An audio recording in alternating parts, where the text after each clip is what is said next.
So a conversation with someone recently was the inspiration for today's episode. I was speaking to someone who happened to be a mental health care professional, although I didn't know that at the time. They were asking me what I did, and I explained a little about the work I do, helping women who've survived narcissistic abuse to heal and rebuild their lives, and how the work that I do was born out of my own experience. And as we chatted, she commented that it was so clear to her that I had done a lot of mental and inner work to be where I am today, vibrant and positive and helping others. And that really made me think, because for some reason, I don't think I realized just how much inner work I had done. And I don't even think I realized at the time exactly what it was that I was doing. I just knew that I had decided not to be a victim, and I refused to adopt a victim mentality. And this led to me being aware of my thoughts and creating a healthy mental space for me to flourish. I realized that there were such a lot of lies that tried to invade my thoughts, which I had to get a hold of, and I did the work to grab hold of those thoughts. Looking back now, I can see that all of that inner work was crucial in helping me to heal and rebuild my life, a life for myself that I love, and to the point where I'm now able to help others. So lovely friends, with that as our backdrop, in today's episode, I want to shine a light on these lies, the lies that keep us stuck and hinder our progress and healing, because when we can name them and recognize them, they begin to lose their power over us. Let's get into it. Welcome to the Narcissistic Abuse Recovery Blueprint. I'm Shah, and I use my first-hand experience to help resilient, high-achieving women to recover, feel better, and rebuild their lives after narcissistic abuse. Before we jump into this week's episode, I need you to do me a favor. I know that the majority of you who listen to this show do so on Apple Podcasts. If that's you, friend, and you're finding this podcast helpful in any way, please would you do me a favor and leave me a review on Apple Podcasts. Doing that will help the show to be seen or heard by more people, and that way I can reach and help even more people. So let me start by asking you this. Do any of these thoughts sound familiar to you? Thoughts like, I'm unlovable, I'm not good enough, the abuse was my fault, or I'm weak and gullible for staying, I can't trust myself, or I need to fix them, I need to help them being the narcissist. Friend, these are the types of thoughts that many who have experienced narcissistic abuse have. But I really need to clarify something here, friend. They're not just thoughts. They are lies. So let's look at where these lies stem from.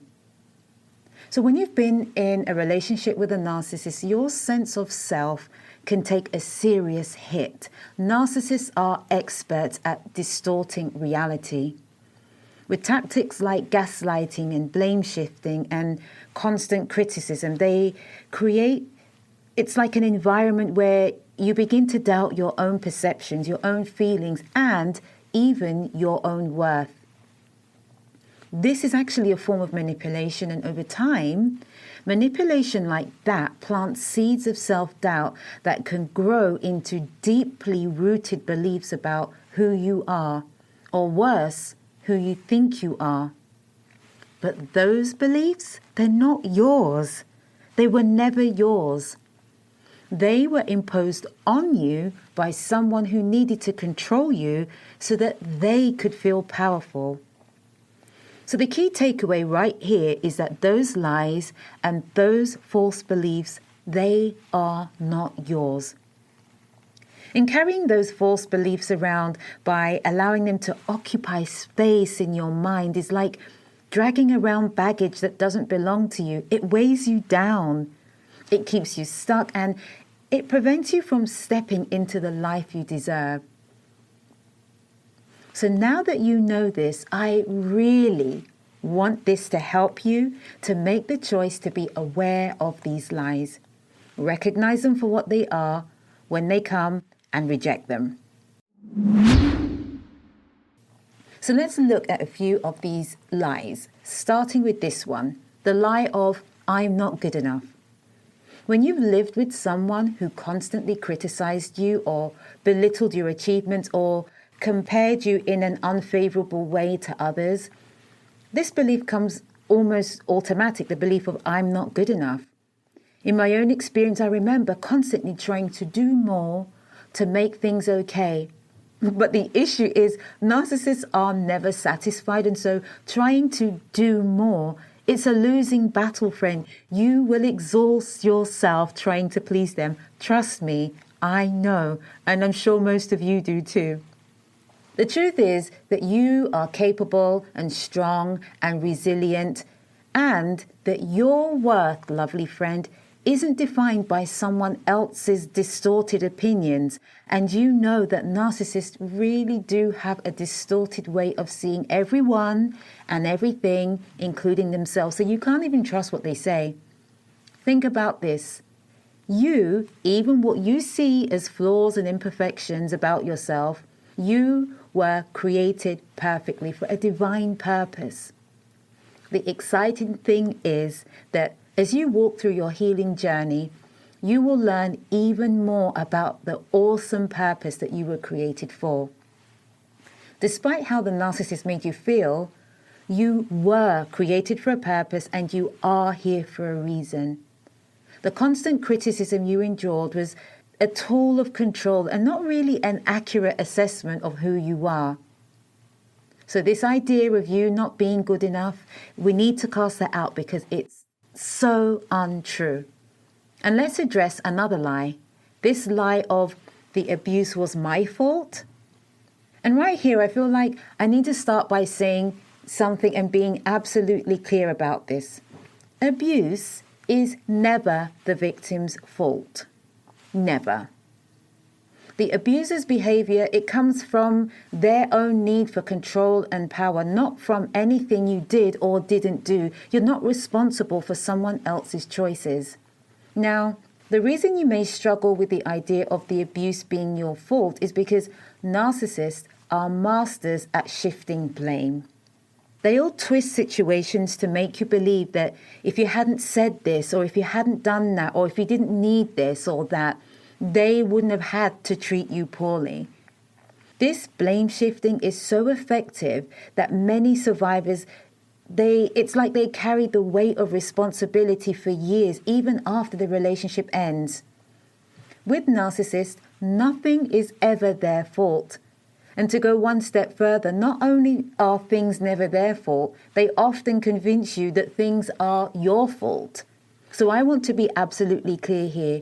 Their abusive behavior was not your fault, and the abuse was not your fault. Now, closely related to this idea of the abuse being your fault, which is a lie, there's another lie of something along the lines of, I deserve what happened to me. This belief is closely related to self-blame, but it goes deeper into feelings of shame and unworthiness. Many survivors, they internalize the message that the mistreatment they received was somehow deserved punishment for their flaws or mistakes. Nothing could be further from the truth. The truth couldn't be more different. And hear me on this. No one, I keep saying this, no one deserves abuse. Ever. You deserve respect and kindness. The abuse you experienced wasn't a reflection of your deservingness. It was a reflection of the abuser's unhealthy patterns and choices.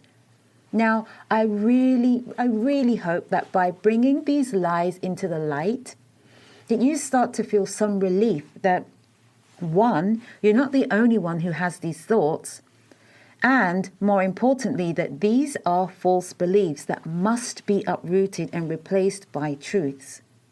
Now, before we look at a few more of those niggling lies, I want you to think for a moment about just how powerful these lies can be if they're left unchallenged. If these lies go unchallenged, they can seep into every area of your life without you even realizing it. And these lies become dominating thoughts that can quickly become the filter through which you see yourself in all areas of your life. Let me give you an example. If you actually believe the lie of, I'm not good enough, that might show up in different ways in your life. So, for example, if you believe that, you might hesitate to go after opportunities because you think you'll fail, or you might settle for relationships or friendships where you're undervalued because deep down you don't believe you deserve any better. Or you might silence your own voice in conversations or decisions because you've been conditioned to think your opinions don't matter. Friend, these lies don't just stay in your head. They shape your actions, your choices, and ultimately your future. Because there's a proverb that says, as a man thinks in his heart, so is he. And it is so true. Our dominating thoughts translate into who we become. And that, friend, is why identifying them is so vital. And that's why I'm doing this today. Because once we can shine a light on these false beliefs, we can see them for what they are. They are stories that someone else has written for us. Now, the hope in all of this is that you do have the power to rewrite those stories and to change the narrative of your inner dialogue. So, back to some more of these lies. Another lie that needs to be exposed is the lie that I'm weak or gullible for staying or for going back. I mentioned the part about going back because it's well documented that a large number of women who leave abusive relationships with narcissists return several times before finally leaving. And there are reasons for that which link to the cycle of narcissistic abuse, which if you'd like to know more about that, you can check out episode number 12, which explains it all. And I'll link it in the show notes. Now, shame is something that plagues almost everyone who has found themselves in a relationship with a narcissist. One of the things that people feel ashamed about is not leaving sooner or for going back, which is why I'm really focusing on this lie. The lie that you're weak or gullible for staying keeps you stuck in that shame. Perhaps you're judging yourself harshly for not leaving sooner, or you're grappling with a thought like, any strong person would have walked away at the first red flag. What's wrong with me that I stayed for so long? Those are all common thoughts around this lie. Now, we know this, that narcissists use manipulation tactics that are quite sophisticated, actually, like gaslighting and trauma bonding and intermittent reinforcement that can entrap even the strongest and most savvy individuals. What they do is that they create confusion and instability, so it's really hard to see the truth. And then there's the fact that you're probably trauma bonded to them, so leaving just isn't that easy. It's only when the light bulb comes on that there's enough clarity to see that you need to get out. But when you're in it, it's very, very hard to see that. And that's the way the narcissist wants it. The fact that you stayed, it does not mean you're weak or gullible. It means you were caught in a psychological trap specifically designed to keep you ensnared. The truth, friend, is that you're not weak or gullible. You were purposely deceived. But the fact that you're here is proof that clarity has come to you and that you are taking steps in the right direction to break free. So here's a lie that many of you may not even realize is lurking in your subconscious. The lie of, I can't trust myself. You know, after so much gaslighting and denial of what you know to be true, it can be exceptionally hard to trust yourself. After experiencing all that gaslighting, being told that your perceptions are wrong, and that your memories are faulty and that your feelings are invalid, many survivors of narcissistic abuse are left with a profound sense of self-doubt. We question our judgment, our intuition, and our ability to make decisions. And even after leaving the relationship, this self-doubt shows up in lots of ways, and it can make decision making even about small things. Like it makes it into a mammoth task. Small things like where to go for lunch or which route to take on the journey. Trust me, I know, and I want to encourage you that you're not alone in this. The thing to know here, though, is that there is hope, because self-trust can be rebuilt. I know it because I've experienced it, and I know that you can experience the same thing too. Now, it is a process, but the more time that passes where you are away from the narcissist and all of their tactics, the easier decision making will be, and you'll see that you are indeed capable of making good decisions, great decisions, and that you can trust yourself. You listening to this podcast is evidence of that, because you've decided to invest your time in something that is contributing to your healing. And I say that was a great choice. So despite what you think or feel, you being here listening to this is evidence that you are able to make great choices. Friend, your perceptions were not wrong. They were deliberately undermined. Your doubts were planted by the person who was abusive towards you as a way to maintain control over you. And as you heal, lovely friend, you can learn to recognize and validate your own experiences again. The final lie I want to address today is the lie that I need to fix them being the narcissist. Many of us stayed in these relationships because we, from a genuinely good place, believed we could help our partner change. We saw their potential, those occasional moments of kindness, or their expressed desire to be better, which probably wasn't sincere. We rationalized their behavior and we took on the responsibility of helping them heal, because they are very, very broken people. Now, don't get me started on this idea of being in love with someone's potential, because it is a recipe for disaster. We cannot be in love with people's potentials. If you want to get into this more, check out episode 21 on the reason why it's hard to leave a narcissist, because I talk a lot about that there. But the truth is that change must come from within the abuser, and it requires significant professional help and deep personal commitment on their part. And again, episode 21 will talk all about that. But you are not responsible for fixing anyone else. Your responsibility is to your own healing and well-being. So we can no longer believe the lie that I need to fix them, I need to help them. They're a whole adult, they are responsible for themselves. So we have shone the light on many of the plaguing lies that seem to just continue to be there even when we exit these relationships. But the question is, how do we start to break free from these lies that can keep us stuck?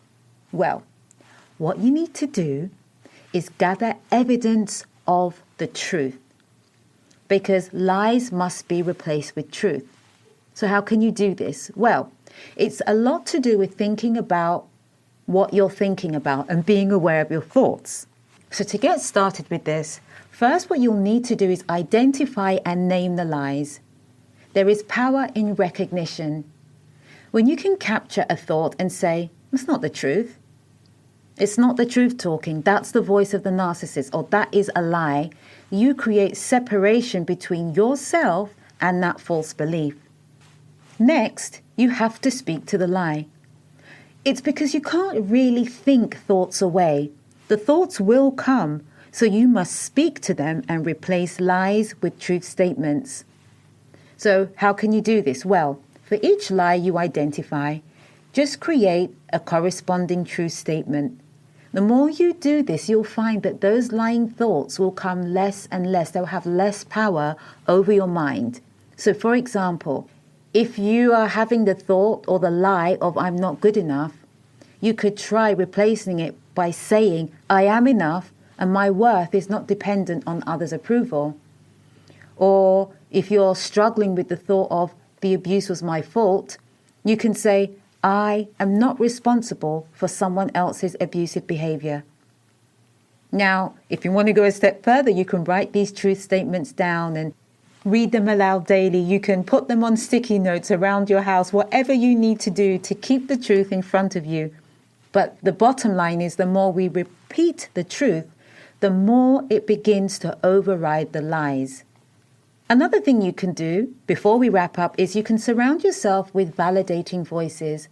So another powerful way to overcome these lies is in community and being around people who validate your experience and reflect back your worth and your strength. This might be a support group or trusted friends. It must be people who understand narcissistic abuse. I know that being in community myself and being able to run things by those close to me was a really powerful tool in helping me to replace those lies with the truth. And even listening to podcasts and other things that are going to be feeding you the truth will help you a lot. Before we wrap up today, I just want to share this with you, that it is so important that you identify the lies in your life. Those lies that have come from being in a relationship with a narcissist. The lies weren't created by us. They were planted by someone else who benefited from our self-doubt and our diminished sense of worth. And even though you didn't choose to receive those lies, you can choose whether or not to keep carrying them. Now, I know, because I'm a living, walking, talking, breathing example, that you can be completely healed from everything that you've been through. And I know recovery is possible, and that you can go, just like me, from surviving to thriving. And so I want you to do the work that you need to do in order to overcome these lies, so that you no longer remain stuck and you can walk in the freedom and purpose that there is for you. If you'd like to continue this conversation, please check out the links in the show notes so that you can connect with me. And for those of you listening on Apple Podcasts, which is most of you, please do me a favor and leave me a review, because it would really, really help to get the message out to more people. Until next time, be kind and gentle with yourself. You are doing amazing work on your healing and recovery journey, and I personally am so proud of you. Have a wonderful day. Bye.